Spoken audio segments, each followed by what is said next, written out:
The end. Take a bow. It's finally over. Well, kinda. We're still left with one final, seemingly impossible question to answer. Okay. Who is the purple guy? Alright, tell me. After spending, I kid you not, full days plotting out all the details of this game franchise on whiteboards, talking it over with anyone who would stand to listen to me ramble on and on about fictional haunted robots, and just looking at it from every possible angle, all logic points to it being... Who is it? The snapshots, and they who would have thought? Our killer. I mean, all of that makes a pretty compelling argument. That makes so much sense. Hey guys, before we get into the big reaction today, I want to give a huge thanks to you guys for so much support on this series. And guys, always remember, go sub to Game Theory. His channel will be in the description and at the end of the video. But let's get into Game Theory. FNAF Mystery Solved, Part 1.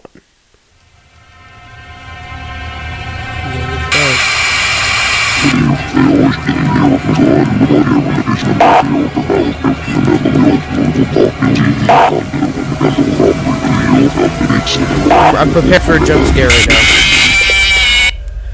Yep, I knew it.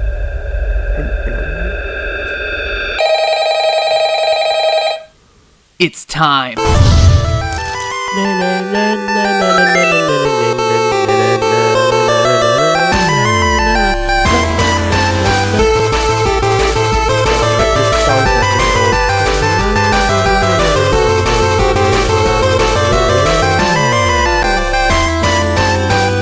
Hello, Internet! Welcome to Game Theory, where good things, or at least FNAF things, come to those who wait.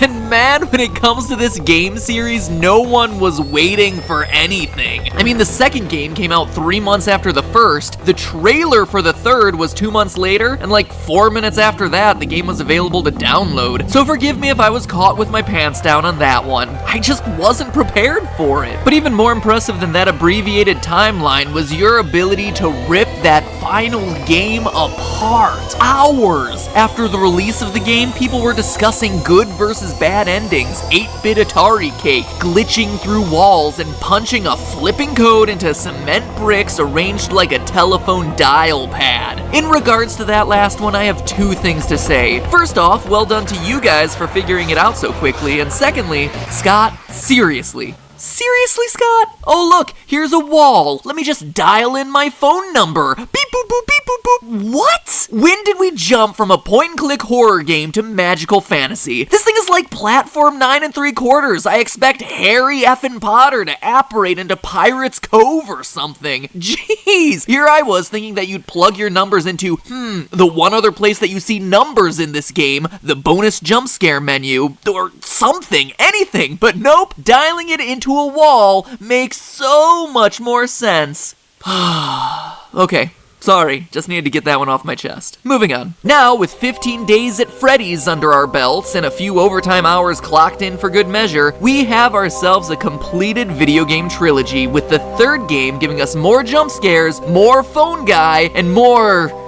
fan. But this game also contains the final clues we need to get some closure on this game's deviously vague story. Scotty C certainly didn't make things any easier for us, but at this point I think we finally have enough puzzle pieces scattered across the 3 games to assemble a fairly accurate picture of this franchise's lore. Since you guys had a, let's just say, above average interest in this theory, I wanted to create something that answered as many questions as possible about this franchise. But beyond just the details, the question we all want an answer to is, what exactly happened in the story throughout this series? It's a pretty fundamental question to not have an answer to, and yet, despite thousands of videos, forum entries, and Tumblr posts, whoa, hey, put that away, you behave yourself. This game is already scary enough without you sticking your hook somewhere it doesn't belong, okay? Despite all those things, we still don't have a clear picture on the details. Yes, there's a child killer on the loose, the infamous purple guy, who's been been using Fazbear pizzerias as his hunting ground of choice for years, but going into the third game, we still weren't sure about who this guy was or even how many victims he'd officially taken. Then there are the animatronics. Sure, we generally understand that the killer's dead bodies have been stuffed into some of the suits, and that with the help of the puppet, the kids were able to find new life in those robotic bodies. But then, what about Shadow Bonnie and Shadow Freddy, who randomly appeared in FNAF 2 only to become prominent figures throughout Part 3? How do they fit in? What about the ghostly Golden Freddy, someone we've been talking about since the first game, and yet we still don't really know anything about him? Well, now that we finally have all the facts, I think it's time we revisit my timeline I presented in the last episode to see what I got right, what I got wrong. Yes, you heard that. Wrong. No shame. I'm a big boy. Mommy, wow, I'm a big kid now. And finally fill in the missing details to create what I believe to be my definitive Five Nights theory. And boy, howdy, it is a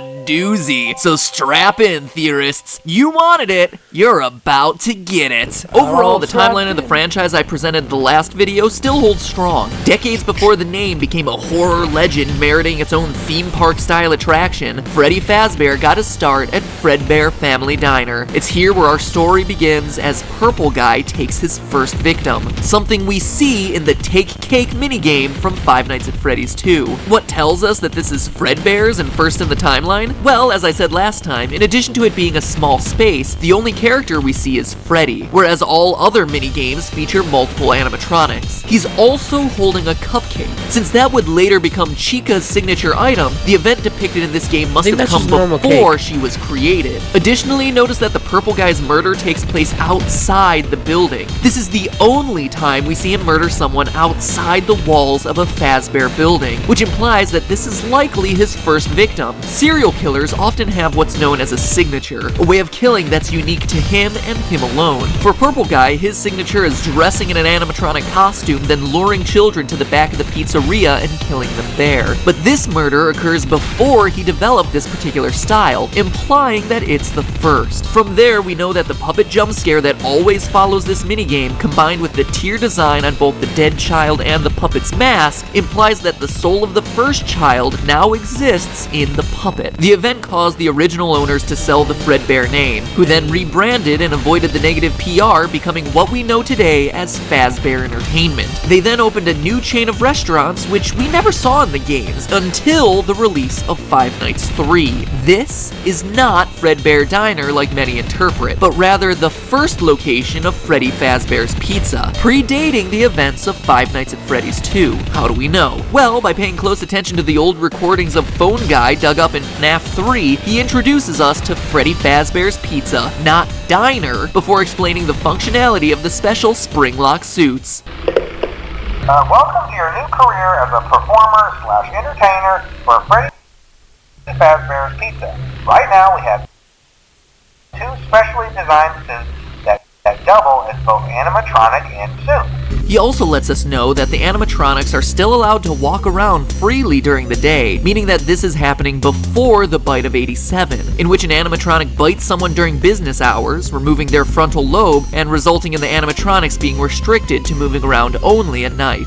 For ease of operation, the animatronics are set to turn and walk towards sound. As Phone Guy informs us, and as we see in the Stage 01 minigame, there are two specialty suits, a Golden Bonnie suit and the origins of the infamous Golden Freddy. But the lifespan of these spring lock suits is actually short-lived as we learn about their one fatal flaw. After learning of an unfortunate incident at the sister location involving multiple and simultaneous spring lock failures, the company has deemed the suits temporarily unfit for employees. The classic suits are being retired to an appropriate location. Now, let's pause here. Two employees are killed by the failure of a Bonnie suit and a Freddy suit. Where else in the game do we see Bonnie and Freddy sharing a unique feature that no one else in the game possesses? Shadow Freddy and Shadow Bonnie. Could this be the origin of the paranormal Shadow suits? Yes, actually, Shadow Freddy and Shadow Bonnie are tied to the ghosts of the employees who died in the spring suits. Get this, the employees' bodies were taken out of the suits, which is why their appearance is more paranormal and why they can't possess them as well as the children can. Plus, having this as their origin would explain the in-game behavior of both suits. In FNAF 3, we see that purple guy hides in a secret safe room that has been built into every pizzeria. A room that's hidden to customers and invisible to the animatronics programming. During the minigames that occur between nights, we see Shadow Freddy lead the other animatronics to this secret room, only to cause them to glitch out and then get torn apart by Purple Guy. This supernatural origin story is how Shadow Freddy is able to enter the safe room when other animatronics can't. How he's able to lead you to that room in the first place when other animatronics wouldn't be able to see it based on their programming, and even why he leads you there, knowing that Purple Guy attacking you will eventually free your soul. That's also why there's no Purple Freddy suit when you do finally enter that room. It's not an alternate Purple Guy costume like many believe, it's an apparition. Suck on that, Harry Potter, I knew someone would apparate eventually. It also explains why Shadow Bonnie's minigame in FNAF 3 always starts on stage 01, the spring suits, and why it's the one animatronic we control that has the ghostly ability to glitch, fly, and teleport. As we concluded last episode, this is also the point in the timeline of the first missing children's incident, the one we learn about via newspaper clippings in Five Nights 1. So, based on the newspaper clipping evidence we have, we know that the mauve murderer dressed in one of the suits lured children to a back room and killed them. He's starting to develop his signature, but one nagging detail FNAF theorists have been wondering is what suit does he use for his disguise? The answer? Golden Bonnie. Why? Well, remember the phone guy saying the faulty suits were being retired to an appropriate location.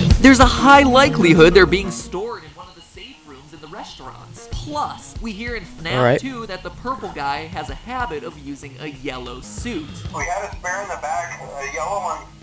Someone used it. But why not Golden Freddy? Phone guy tells us so at the beginning of Night 5 in FNAF 3. Management has also been made aware that the Spring Bonnie animatronic has been noticeably moved. My, what an oddly specific detail to include, Scott Cawthon. And remember, these tapes that play in FNAF 3 date all the way back to the first pizzeria location, which is why this detail is so important. It reflects Purple Guy starting to develop his signature killing pattern. From there, we know the rest of the story. Purple Guy kills the kids, stuffs the bodies into the suits to hide them, but as we read the paper, is caught on camera and arrested. Meanwhile, the puppet gives life to the children, and the angry spirits possess the robots. Or is that really how it goes? Let's go back to the Give Gifts, Give Life minigame. The children are lying there dead, and the puppet first tries to give them presents. Weird, right? Weird until you consider that his place is at the prize corner. Giving presents is the only thing he knows that can make children happy. It's a reflex. Remember, this is still a child spirit in this puppet, but when that doesn't work, the puppet goes around one more time and does the only other thing it can think of. Put the bodies into the suits. You heard that right. In trying to save the children, he's the one hiding them in the animatronic suits. Not the killer like we've been assuming. But then what about the fifth child, as there's only 4 here? Well, as we pointed out last time, the fifth child is there too, appearing at the very end of the minigame and taking the role of Golden Freddy. But remember, Golden Freddy is a decommissioned spring-lock suit at this point, deemed too unsafe to be functional. The reason he's slumped over and can't move like the rest is that his endoskeleton has been taken out. He's in suit mode, not free roaming mode. He physically doesn't have the mechanisms in place to stand up and move. Possessed or no, a dead child's spirit just can't give a boneless suit the ability to stand. This also explains the lone naked endoskeleton that appears occasionally in both Five Nights 2 and Five Nights 1. An endoskeleton that once belonged to Golden Freddy. Whew. I know I made you wait for this one, so I knew I had to make it count. Heck, if there ain't a lot to cover. Still with me? Good, because we're ready for our next location. You see, since the pup made you wait for this one, so I knew I had to make it count. Heck, if there ain't a lot to cover. Still with me? Good, because we're ready for our next location. Alright. You see, since the puppet hid the bodies, no one knows they're in the suits until they start oozing and smelling, which, as we see in the papers, eventually gets the place shut down for health violations. The company tries to recover from, quote, the tragedy that took place there many years ago, but can't, and eventually is forced to shut its doors for good. This leads to the trailer for Five Nights at Freddy's 2. Finally, we're actually going to talk about a game in the series. Seriously, can you believe we've been going this whole time on locations that aren't even settings for the 3 main games? That is why this lore is so challenging, but also so interesting. Anyway, forgotten, dismantled, deactivated. These are the words you see at the beginning of the trailer. Back when the debate about whether this game was a sequel or a prequel to the first game, these words made it seem like a follow-up, that everything had been shut down since the first game, but it wasn't. These words are a reference to the business being closed down after that first missing children's incident. That's why posters everywhere in Five Nights 2 are all about the brand new Fazbear Pizza. It's the grand reopening after years of being out of business. That's also why the new toy animatronics have built-in facial recognition software to a criminal database. They need to be careful to prevent another incident, but as we know, it doesn't work. As we see in the Save Them minigame, 5 more children get killed in this new location. We know it's the new location because the minigame map's layout perfectly matches this new Fazbear business. We also know it couldn't have happened earlier in the timeline, as both the old animatronics and new toy robots are presented in the game. But this time, the puppet's solution isn't saving the kids, it's stopping the killer. He enlists the help of Freddy to try and SAVETHEM, leading the bear to the killer's location. Except Purple Guy came prepared, equipped with not a phone, but rather something to help him tamper with the animatronics. He knows that something fishy is going on with these robots, because he's been watching, studying. The puppet wants Freddy to save them, to which the killer's answer is only this: you can't. So how did the Purple Guy manage it when he had been caught years before? What about the bite of 87? How do FNAF 1 and 3 fit in? And most importantly of all, who is the Purple Guy? Yeah, all that who is he? Next week. Don't worry, Oh, I'll come no. back. I always do. In the meantime, it's all just a theory. A game theory. Thanks for watching. Make sure you don't miss part 2 by clicking subscribe. Well, honestly, you still might miss it. The subscribe button is really just a glorified... Alright guys, let's get to part 2. Alright guys, if you think this little guy is cute, you need to go down there and hit that subscribe button right now and like the video, because you've already made it through this part, alright? And also, if the button turns rainbow, you have to subscribe right now. Got that? Part 2, guys. Part 2.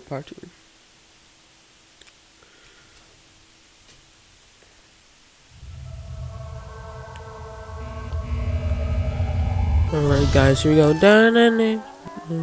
Alright.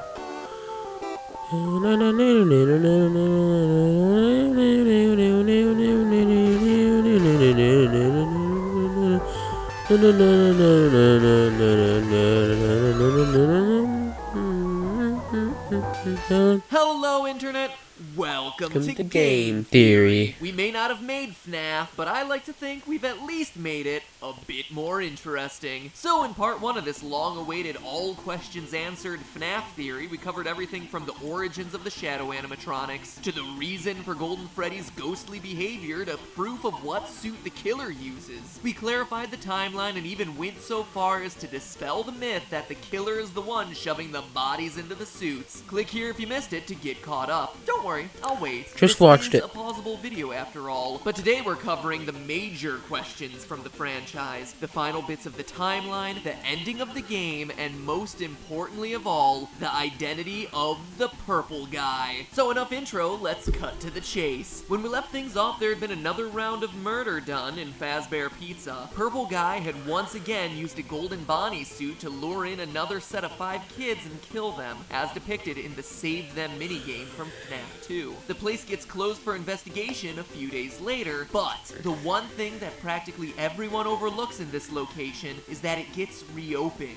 In FNAF 2, the Night 1 phone call welcomes you to your new summer job at Freddy Fazbear's Pizza. Hello and welcome to your new summer job. Hello, phone guy. The new and improved Freddy Fazbear's Pizza.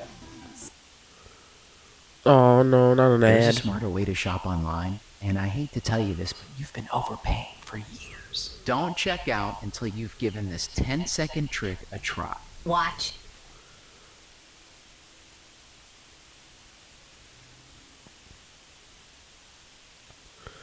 Summer job. And yet, the paycheck at the end of the week reads Bob the November. Builder, There is not a yes, he single can. place in the world where November is a summer month.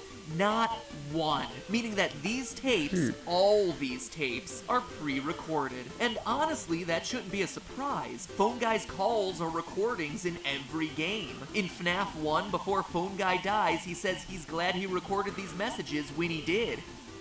I'm kind of glad that I recorded my messages for you. And then in FNAF 3, they find the old training tapes the Phone Guy made. First of all, we found some vintage audio training cassettes. Dude, these are like prehistoric.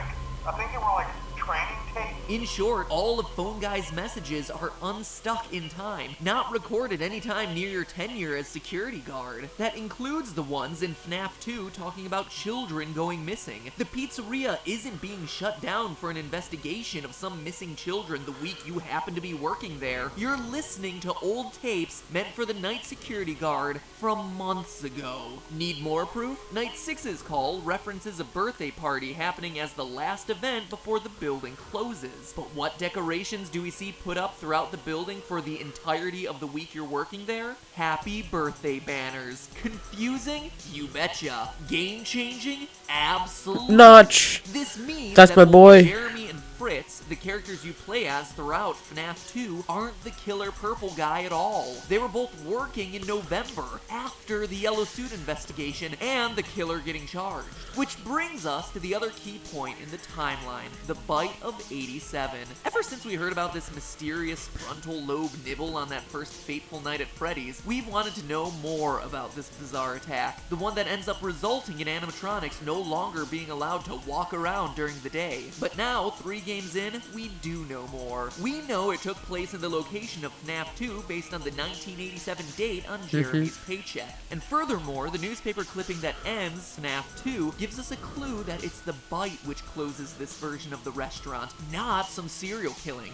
Quote, after being open a few short weeks, the restaurant is closing its doors, the article says, with the new animatronics being scrapped for possible malfunction. That's game designer Scott Cawthon telling us that one of the new toy animatronics bit someone during the day. Why else would the new robots be scrapped while the old ones get kept for possible reorganization? Well, outside of an obvious need to retcon why these new robots didn't appear in Five Nights 1. It's because the company considered them safer, relatively speaking. So, then who's the biter? Well, it's none other than the pile of scraps and parts, Mangle. Mangle. The most obvious clue is the animatronic's unhinged jaw. The frontal lobe is the biggest part of the human brain, and the size and shape of the other toy robots' mouths just wouldn't be able to handle the size of the human head, especially when you compare it to the Mangle's narrow snout and wide open mouth. There's also Mangle's sharper teeth and potential angle of attack. As shown by its jump scare, Mangle goes for the top of the head. And who got bit? Well, there isn't enough evidence to say definitively, but your most likely candidate would be fan favorite Jeremy Fitzgerald. Jeremy passes the test, and on his paycheck at the end of the week, he's welcomed into the family, presumably getting moved to day shift.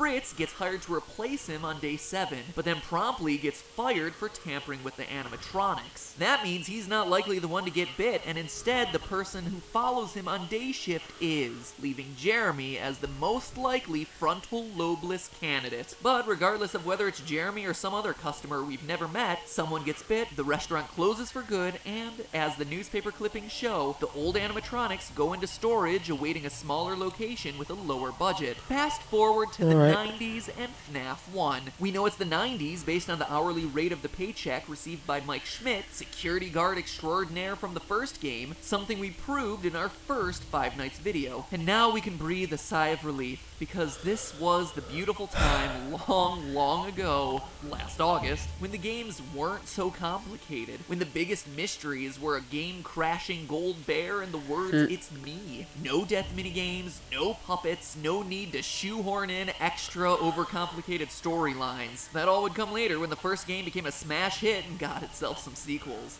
And boy did those sequels make things complicated, as both featured 8-bit minigames revealing more details about this location from the original game. First things first, we know that the purple guy kills 5 children here. We see it in the Foxy Go Go Go minigame from FNAF 2. Foxy runs past a grinning purple guy to see 5 dead bodies. Sorry, no fireworks this time, Foxy. And how do we know it's the FNAF 1 location? Well, it's the only time in the game when Foxy's stage, Pirate Cove, is located to the west of a dining area. See how he performs for the children by running to the right? That matches the map layout of the FNAF 1 pizzeria. We also know from the FNAF 3 minigames that this is where the purple guy dies inside a golden Springlock Bonnie suit in a safe room near the back. One built so that it would never show up on camera, conveniently explaining why it never appeared in the first game. But hold on, weren't those safe rooms sealed up a long time ago? I mean, we touched on this last episode, but the old recordings of Phone Guy we listened to throughout FNAF 3 say that these rooms are being closed off, discontinued, and will never be mentioned again. Why would a location 20 years later possess a safe room unless it was the same building as the first Freddy Fazbear's Pizza location? That's why it's in such disrepair when we see it in the FNAF 3 minigames, boarded up with rats on the floor. It's been closed down for years, which also means the dead kids from the Foxy Go Go Go minigame aren't another set of new victims, cause seriously, I need to go back there. The killer would What? have made his way through like a short bus full of Pizza Hut. Or it's been closed down for years. 20 years later possess a safe room time ago? I mean, we touched on this last episode, but the old recordings of Phone Guy we listened to throughout FNAF 3 say that these rooms are being closed off, discontinued, and will never be mentioned again. Why would a location 20 years later possess a safe room unless it was the same building as the first Freddy Fazbear's Pizza location? That's why it's in such disrepair when we see it in the FNAF 3 minigames. That's boarded up with rats on the insane. floor. It's been closed down for years. That is actually which also insane. means the dead kids from the Foxy Go Go Go minigame aren't another set of new victims, cause seriously, at this point, the killer would have made his way through like a short bus full of pizza-hungry children. No, those kids are the first 5 dead kids, the ones who would eventually possess Old Bonnie, Chica, Freddy Foxy, and Golden Freddy. I mean, look, if the animatronics were possessed at this point, don't you think Foxy would be attacking Purple Guy rather than just running past him to perform for some dead kids? This also explains the random cutscene from FNAF 2 where the puppet's looking into Freddy's eyes. You can tell by the tables in the background and the design of both Bonnie and Chica that this is the FNAF 1 location with the old animatronics on stage. I can see that. It's not a flash forward to the game's next location, but rather a flash back to the moment the puppet brought these characters, these children, to life. Okay, but that's just tying together some loose ends in the story. We're interested in how this whole thing ends, and those FNAF 3 minigames give us the conclusion we're looking for. These flashback minigames show Purple Guy dismantling the animatronics from the security of the safe room one by one. But in doing so, he's unwittingly releasing the spirits of his former victims. Freddy, Bonnie, Chica, Foxy, Golden Freddy. When their powers combine, they Bro. are able to scare Purple Guy into the Golden Bonnie spring-lock suit, which fails, crushes him pretty much to the point of death, though notice we never actually see him die, and the spirits fade away. Golden Bonnie, with Purple Guy inside, now known as Springtrap, rots away in the safe room for years until he's finally uncovered by the founders of Fazbear's Fright from the third game. With the discovery of Springtrap, this haunted house attraction, inspired by the years of mystery and murder of the pizzeria chain, finally has their first real animatronic, who then haunts the player for 5 nights and a nightmare night until the place burns down due to faulty wiring. The end. Take a bow. It's finally over. Well, kinda. We're still what? left with one final, seemingly impossible question to answer. Okay. Who is the Purple Guy? After Yeah. spending, I kid you not, full days plotting out all the details of this game franchise on whiteboards, talking it over with anyone who would stand to listen to me ramble on and on about fictional haunted robots, and just looking at it from every possible angle, all logic points to it being Bro. Bro. Thank God we're like 10 years late to this. What a cliffhanger, bro. What a cliffhanger.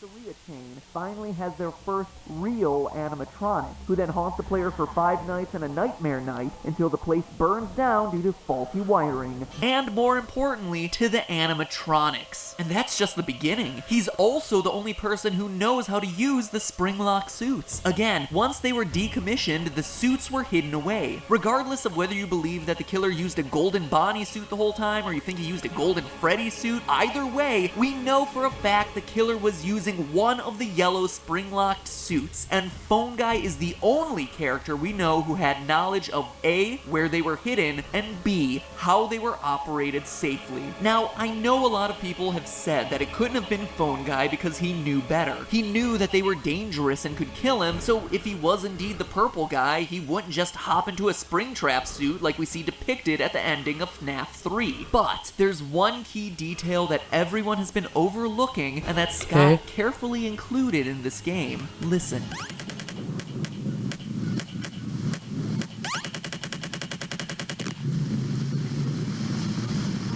You hear it? There's rain. There are puddles on the ground. It's dripping from the ceiling. The killer had been using these spring-lock suits safely for years, but in his panic to escape the ghosts, he failed to notice the wetness of the building around him. The killer had never encountered this problem before because the building had always been in a decent state of repair, but now it's a wreck, torn apart by age. Rain is able to seep in, something he didn't realize when he was in such a hurry to run away from the ghosts. And if moist breath can loosen the locks, you can bet some rain would make those suckers ready to snap shut. And they who do. would have thought? Our killer. I mean, all of that makes a pretty compelling argument. That makes so much Almost an sense. Open and shut case if there wasn't one final major criticism to the Phone Guy theory since the release of FNAF 3. All right, it's a bring it good on. one. The fact that Phone Guy seems to die during his Night 4 phone call from the first game. Hey, listen, I may not be around to send you a message tomorrow.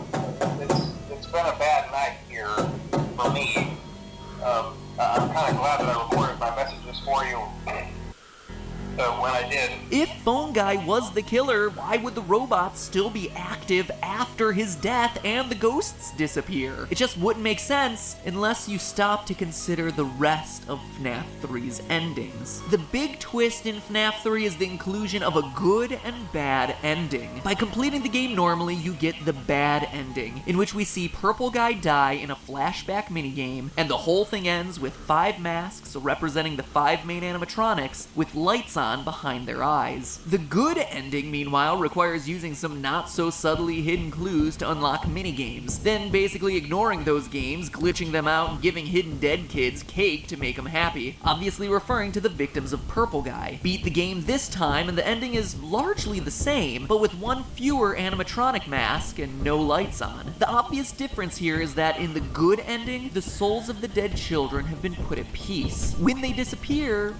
for good. They don't go back to their animatronic bodies. But the bad ending? The lights on behind the eyes of all 5 masks mean that these guys are still active. Angry, restless spirits still haunting the robots to this day. Because here's the thing. The good ending doesn't exist until you, as the player of the 3rd installment, give cake to those kids during FNAF 3's hidden minigames. What you play in FNAF 1, though, is the aftermath of the bad ending, when the animatronics have killed Phone Guy but are still out for vengeance. Yeah, you made it through those first 5 nights at Freddy's. You overheard the death of the Purple Guy recorded live on the phone, but it wasn't enough. You got the bad ending. Even with the killer crippled in the back room in a spring-lock suit, the lights are still on in these animatronics. They're still roaming the halls, attacking anyone wearing that much-hated security guard outfit.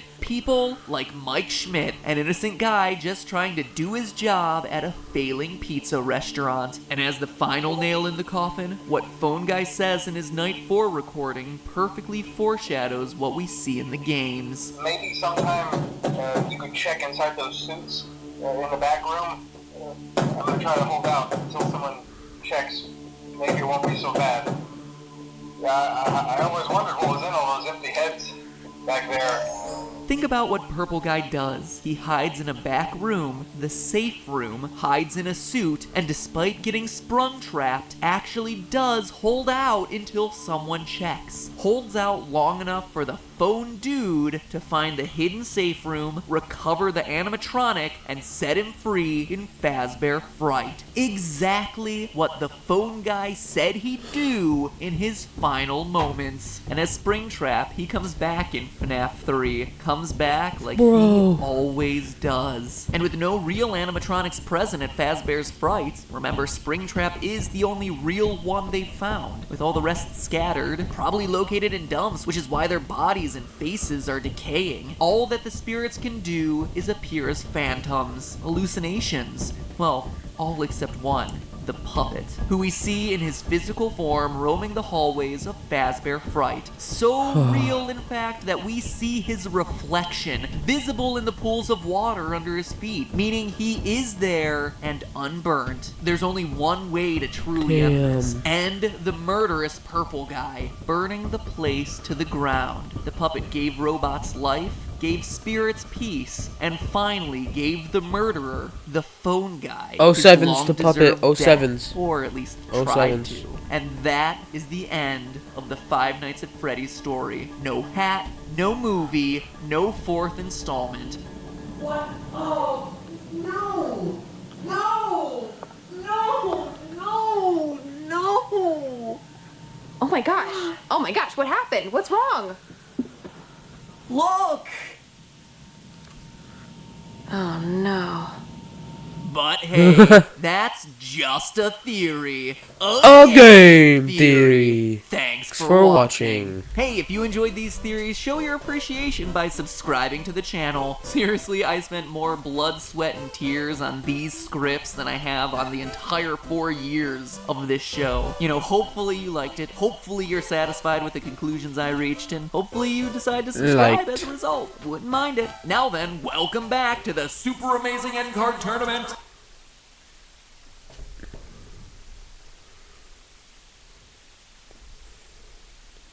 Well, guys, that was the big episode. I know last episode I said we were gonna upload the last FNAF remix / me and Ultracat's original song before this episode. Sorry, excuse me. But we just got done producing the song. We're just working on the animated video. Yes, animated. Basically, it's like my old Minecraft intro, but 5 minutes long, so it's taking a long time. I'm gonna do it every frame by frame. So bear with us. Hope you guys enjoyed the video. This big one, dude. This one had so many good backup. Like by backup, I mean like evidence for what he proving what he was saying. Like, dude, I didn't really I guess 100% believe that phone guy was the killer. Well, the first time he said it, but now it's like, damn, like how could he not? But yeah, those are my final thoughts. I think it was like the first one was kind of dull. It didn't really have anything too exciting, but the last two were insane. So, yep. With that out of the way, Cheetah, sign out. But wait, you made it through the end of the video. You gotta go down there, like and subscribe. And now, Cheetah, sign out. Bye.